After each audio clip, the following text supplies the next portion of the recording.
beautiful day. We just talked about angles and all that stuff. A little bit later, either tonight or tomorrow, we're going to talk about the whole urethane and specter hardness and all that good jazz. If you want to freshen up on some of the topics that we're going to talk about or some of the details we're going to talk about, head over to the CTD page, the Creating the Difference webpage. I think it's like ctd.com. Maybe I'm wrong. I don't know. You have to look it up. But it's Creating the Difference. They did a study where they did some different things, and whether the study is right or wrong, I don't know.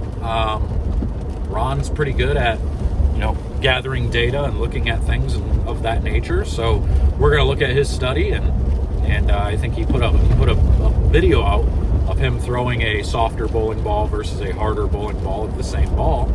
And the results are kind of staggering, actually. They're mind-blowing when you actually watch it. So, we're going to look at that. We're going to discuss that stuff, the changes that USBC did, So just kind of giving you a heads up.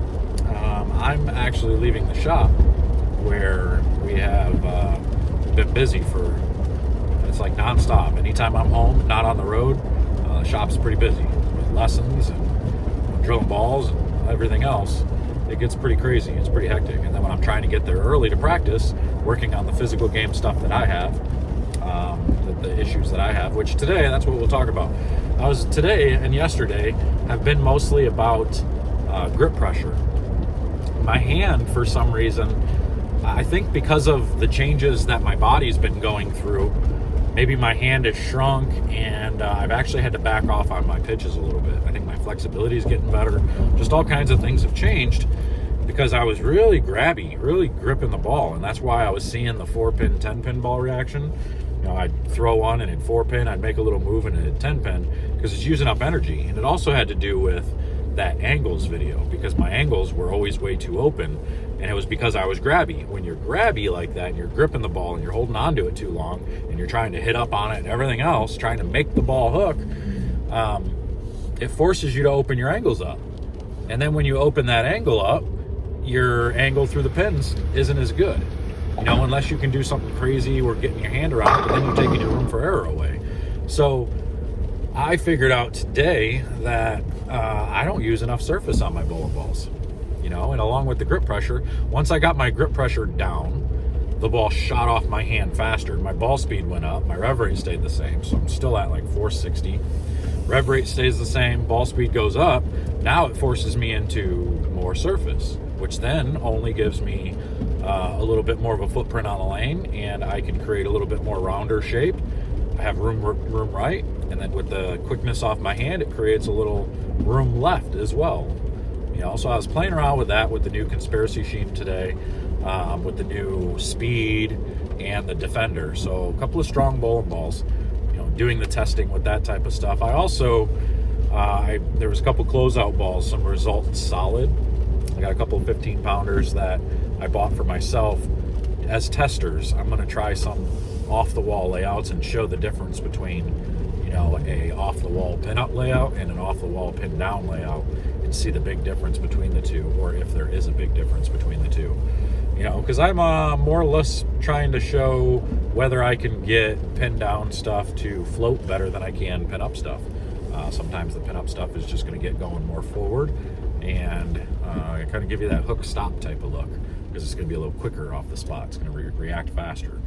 So we're going to look at that. So we got a lot of stuff coming up pretty soon that we're going to talk about. I'm hoping I'm not dead dog tired. I've been up since 5 o'clock this morning, trying to do a lot more reading in the morning, a lot more audiobook type stuff, listening to different things. I've been listening to some Michael Todd stuff, different church stuff, Flowers, Eric Thomas, some motivational stuff there.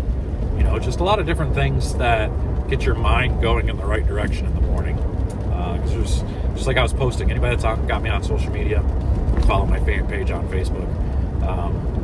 Trying to be a little bit more upbeat, trying to show people what the process that I'm going through, the thought processes that I'm thinking about. Trying to eliminate a lot of the negativity.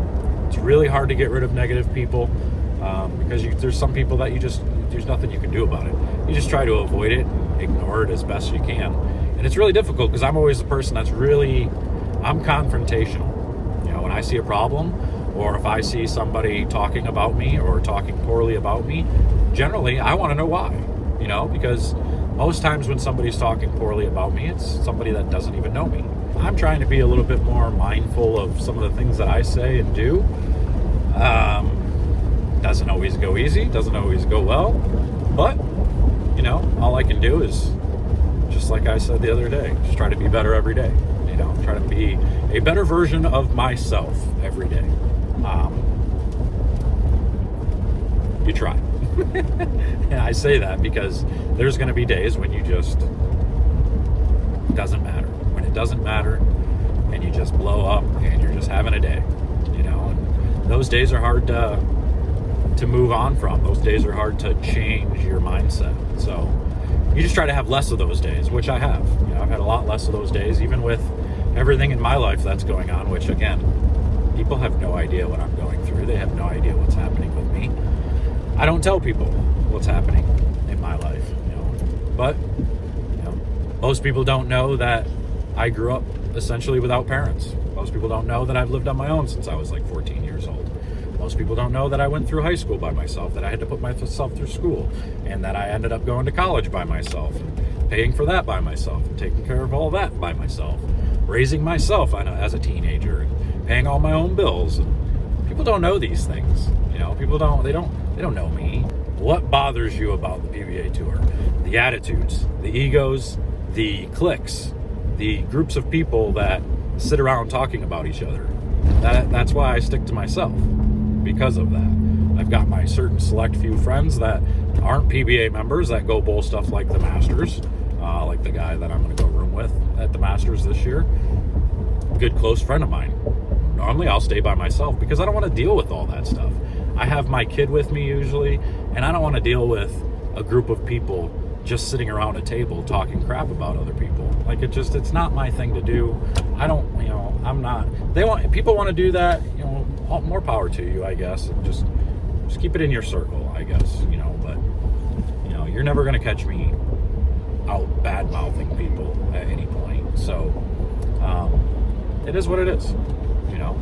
This turned into a lot more than it was supposed to. This was supposed to be about the upcoming events and all that, which is the Masters coming up on Sunday. Leave on Sunday, and then we got practice on Monday, and we bowl the event the next couple of days. So I have B squad, so I get the first burn squad, which is nice because that's generally the higher scoring burn squad. Not always, but most times that is because of the house memory and everything on before. So the pattern isn't put out as many times.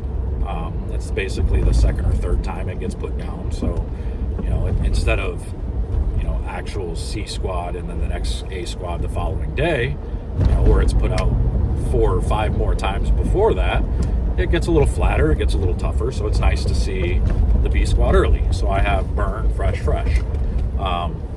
Generally it works out pretty good that way. So I'm working on some things, getting ready for that. Working on my balance issues still. I think I got that pretty well down packed. Working on softer hand, just less grip pressure, tighter angles, and a little bit more surface on my bowling balls with higher ball speed. So we'll see how it works out. I have no expectation. I'm going into the Masters with no expectations, trying not to get mad and upset about everything. This past weekend I bowled an event, and I bowled basically 2-teen across the board, and I dealt with 4-pin, 10-pin ball reaction again. But I think I figured it out. I think it's because of my body change. I mean, obviously something has changed because I went from essentially having a chance to win everything I bowled and making every cut to all of a sudden I can't make a single cut.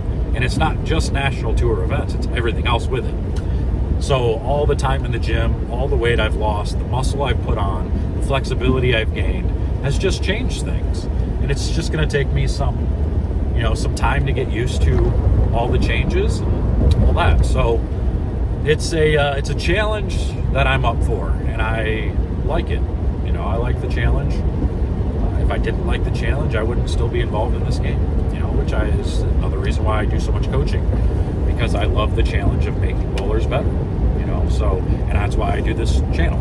I love the challenge of putting educational stuff out there, You know, I'll let the other channels do the highly entertaining vlogs and, you know, talking about other people and the things about tour and all that. I'll let them do all that stuff. And I will keep my channel, like I've always said, keep mine more educational, teaching the game, and just trying to, you know, move people forward in their own game. So that's where we're at.